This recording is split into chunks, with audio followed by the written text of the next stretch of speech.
అరకు లోయలో పర్యాటకులకు ఆదివాసీ సంస్కృతిని దగ్గరగా పరిచయం చేసే ప్రత్యేక ఎకో టూరిజం ప్రాజెక్ట్ గిరిగ్రామ దర్శిని విశేషంగా ఆకట్టుకుంటుంది.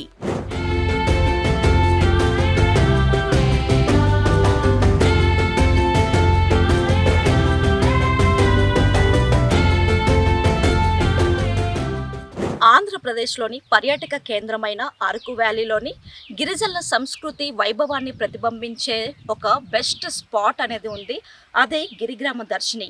సో ఈ ప్లేస్ అనేది గిరిజనుల సాంప్రదాయ జీవన విధానం, కళలు, ఆచారాలను సందర్శకులకు పరిచయం చేస్తూ ప్రత్యేక గుర్తింపు పొందింది.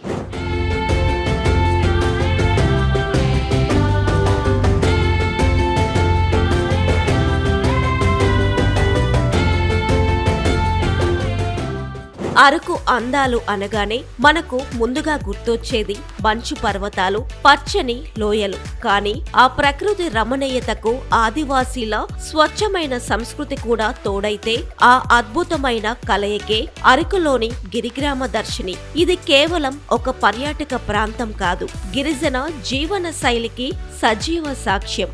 అయితే పర్యాటకులను విశేషంగా ఆకర్షిస్తున్న ఈ అద్భుతమైన ప్రాజెక్టుకి ఇప్పుడు అధికారుల చేయూత అవసరం కనిపిస్తుంది.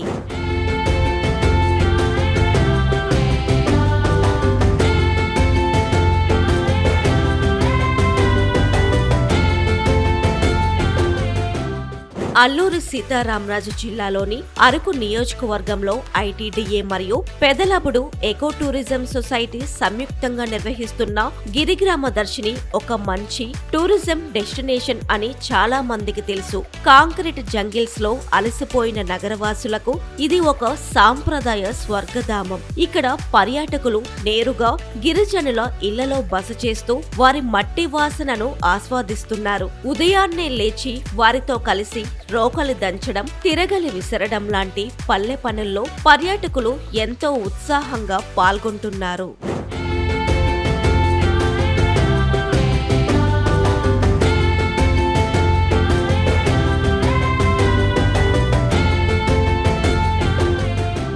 పర్యాటకులకు ఇక్కడి ఆచార వ్యవహారాలు ఒక కొత్త లోకాన్ని పరిచయం చేస్తాయి. సాంప్రదాయ పద్ధతిలో జరిగే గిరిజన వివాహాలు, భక్తి శ్రద్ధలతో చేసే వనదేవత పూజలు పర్యాటకులకు మరపురాని అనుభూతులను మిగులుస్తున్నాయి. దింసా నృత్యం, నోరూరుంచే స్థానిక వంటకాలు టూరిస్టులను కట్టిపడేస్తున్నాయి. ఈ ప్రాజెక్టు ద్వారా మారుమూల గిరిజనులకు ఉపాధి దొరకడమే కాకుండా వారి అరుదైన సంస్కృతికి ఒక గొప్ప గుర్తింపు కూడా లభిస్తుంది. నా పేరు కుమారి అండి. నేను గిరిగ్రామ దర్శినిలో ఒక సొసైటీ నంబరు. ఇక్కడ మేము చేసే పనులు ఏంటంటే, స్టార్టింగ్ ఎంట్రీ నుంచి మా ట్రైబుల్స్ కల్చర్ ప్రకారము ట్రెడిషనల్ బొట్టు పెట్టి లోపల అయితే ఆహ్వానిస్తాము. ఆహ్వానించిన తర్వాత టికెట్స్ ఉంటుంది. పర్ పర్సన్ కి 50 రూపీస్ టికెట్ తీసుకుంటాము. తర్వాత ఒకవేళ డ్రెస్సింగ్ కావాలన్న వాళ్ళకి లేడీస్కి అయితే 250, మేల్కి అయితే 150, చిల్డ్రన్స్కి అయితే ఎంట్రీ టికెట్ 20 రూపీస్, డ్రెస్సింగ్ అయితే 100 రూపీస్ తీసుకుంటాం మేడం. వచ్చిన తర్వాత డ్రెస్సింగ్ చేస్తాం మేడం. డ్రెస్సింగ్ చేసిన తర్వాత 10 హట్స్ ఉంటుంది. 10 హట్స్ లో ఒక్కొక్క యాక్టివిటీస్ ఉంటుంది. మా ట్రైబుల్ కల్చర్ అన్నమాట. ముందు మా ట్రైబుల్స్ ఎలా బ్రతికే వాళ్ళు అవి అన్ని లైవ్ లో యాక్టివిటీస్ చూపిస్తాం మేడం గారు. కిచెన్ రూమ్ లో తీసుకొచ్చి, కిచెన్ రూమ్ కి ఏమో మా ట్రైబుల్స్ ఫుడ్ అన్నమాట.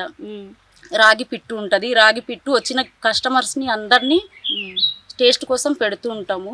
ఇంకా సుగంధి వేరు ననరి ఉంటుంది కదా మేడం, ఆ ననరితో డికాషన్ చేసి కస్టమర్స్ని అందరినీ పెడుతుంటాం అనమాట. వాళ్ళ తృప్తి కోసం. అంటే ఏమేమి ఉంటాయి ఫుడ్? అన్నం, భోజనం అంటే ఇప్పుడు అన్నం, పప్పు, చారు ఇవన్నీ ఉంటాయి కదా, మీ దాంట్లో ఏముంటాయి? మా దాంట్లో అంటే మేడం, ఫుడ్ కావాలన్న వాళ్ళకి మేము ఫుడ్ కూడా ప్రిపేర్ చేసి పెడతాము. దాంట్లో రాజమా ఫ్రై చేస్తాం మేడము, గుమ్మడి కూర, ఇంకా రాబ కూర, కంచుడు పువ్వుతో రాబ కూర చేస్తాం మేడము. ఇంకా దంపుడు బియ్యంతో రైస్ పెడతాం మేడము. మరుగు చారు ఉంటుంది మేము. ఇప్పుడు మేము సాంబార్ చేసుకుంటాం కదా మేము, అవి కాకుండా మరుగు చారు అంటే ఆయిల్ పెట్టకుండానే మరుగు సాంబార్తో పెడతాం మేడం. తృప్తిగా వచ్చి తినిపోతారు అనమాట కస్టమర్స్ అంతా. అంత ఇష్టపడతారు ట్రైబుల్స్ ఫుడ్ అంటే. నేచురల్గా చేస్తాం కాబట్టి మేడం. తర్వాత ఇంకా లాస్ట్ మూమెంట్లో దింసా డాన్స్ ఉంటుంది మేడం.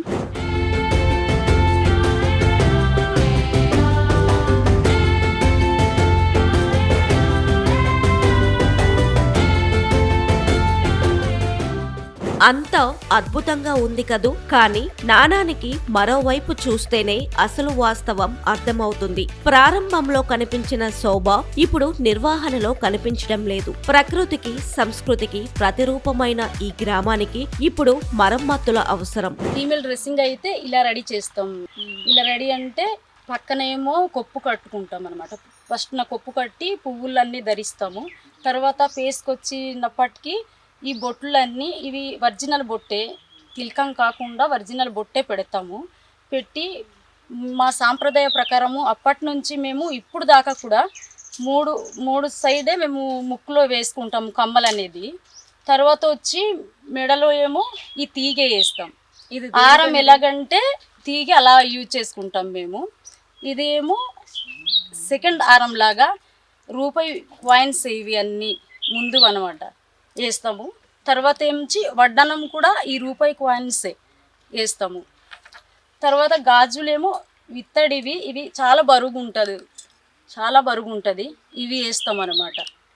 ఇవి వేసిన తర్వాత టోటల్గా ట్రైబుల్స్ లాగే మారిపోతారు కస్టమర్స్. ఎంత ఆనందించి అబ్బా చాలా బాగుందనేసి వేసుకొని యాక్టివిటీ చేసి రెడీ అయిన తర్వాత ప్రతి ఆర్ట్స్లో యాక్టివిటీ చేస్తూ, ఇంకా దాంట్లో ఏమో మేము కొన్ని ప్రాపర్టీస్ ఉన్నాయి, అవి ఇస్తామన్నమాట. గడ్డిలు, కుండలు అన్నీ అన్నమాట, నాగెలు అవి అన్నీ ఇచ్చి వాళ్ళని పట్టించి ఫొటోస్ తీయిస్తామన్నమాట. నా పేరు దయానిధి అండి, గిరిజన సొసైటీ సభ్యులు మేము. ఇది ఏంటంటే 2019లో మేము స్టార్ట్ చేసాము. ఇప్పటికీ మేము సొసైటీ ఒక రన్ చేసుకుంటున్నాము. బట్ సీజన్ రేట్ అంటే బాగానే కొంత ఫ్లోటింగ్ ఉంటుంది, ఆక్సిజన్ వచ్చేసరికి కొంచెం నార్మల్గా ఉంటుంది. ఇక్కడ ట్రైబల్ డ్రెస్సింగ్స్ ఉంటుంది. సో 10 హట్స్ ఉంటాయి. 10 హట్స్లో ఒక లేడీస్ ఉండేసి యాక్టివిటీ చూపిస్తారు. అదంటూ తర్వాత ఫస్ట్ నుంచి ఎంట్రీ టికెట్ 50 రూపీస్ తీసుకున్న తర్వాత మిగతా యాక్టివిటీస్ ఉంటుంది. డ్రెస్సింగ్ చేసుకున్న తర్వాత ఒక దాంట్లోనే ప్యాడీ ప్రాసెసింగ్ ఉంటుంది, మిల్లెట్స్ ఉంటుంది, తర్వాత ప్లేట్ మేకింగ్ ఉంటుంది, లైవ్ కిచెన్ ఉంటుంది, తర్వాత రిచువల్ రూమ్స్ ఉంటాయి. దెన్ అయిపోయిన తర్వాత ఏంటంటే దింసా డ్యాన్స్ ఉంటుంది. ఇంకేంటంటే మీకు ట్రైబల్ మ్యారేజ్ అనమాట, లైవ్ మ్యారేజ్. ఎవరికైనా ట్రైబల్ మ్యారేజ్ కావాలనుకుంటే దానికి కూడా మేము 30,000 ప్యాకేజ్ తీసుకొని మేము మ్యారేజ్ చేస్తాము.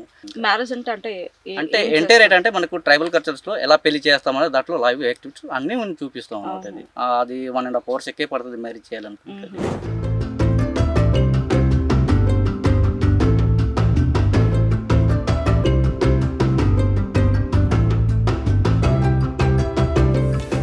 పర్యాటకుల సంఖ్య పెరుగుతున్నా దానికి తగ్గట్టుగా మెయింటెనెన్స్ లేకపోవడం ఇక్కడ స్పష్టంగా కనిపిస్తుంది. ప్రారంభ సమయంలో చేసిన హడావిడి అభివృద్ధి పనులు మినహా ఆ తరువాత నిర్వహణను గాలి కొదిలేశారన్న విమర్శలు వినిపిస్తున్నాయి. కుటీరాలకు అత్యవసరంగా మరమ్మతులు చేయాల్సిన అవసరం ఉంది.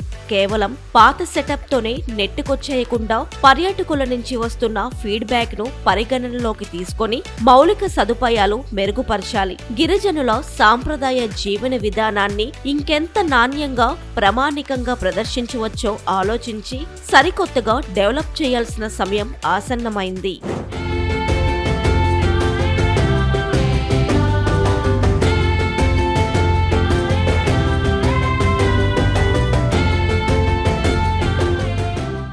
అరకు పర్యాటకానికి గిరిగ్రామ దర్శిని ఒక హైలైట్ అనడంలో ఎలాంటి సందేహం లేదు. పర్యాటక శాఖ అధికారులు వెంటనే స్పందించి మరమ్మతులు చేపట్టి పర్యాటకుల ఫీడ్బ్యాక్ ఆధారంగా ఈ ప్రాజెక్టును మరింత అప్గ్రేడ్ చేస్తే ఇది అంతర్జాతీయ స్థాయి ఎకో టూరిజం స్పాట్ గా నిలుస్తుంది. గిరిజన సంస్కృతిని ప్రత్యేకంగా అనుభవించాలనుకునేవారు ఈ గిరిగ్రామ దర్శినికి వస్తే చాలా ప్రత్యేక ఆకర్షణగా అనేది నిలుస్తుంది. అయితే అరకు వ్యాలీలోని ఈ గిరిగ్రామ దర్శిని అనేది one of the best spot అనే చెప్పాలి. అయితే వీళ్ళకి టూరిస్టులు వచ్చినప్పుడు మాత్రమే వాళ్ళకి డబ్బులు అనేది రావడం జరుగుతుంది. మిగతా టైం అంతా కూడా వాళ్ళ జీవన విధానానికి సరిపడే డబ్బులు అయితే ఉండడం లేదు అని చెప్పి వాళ్ళు చెప్తున్నారు.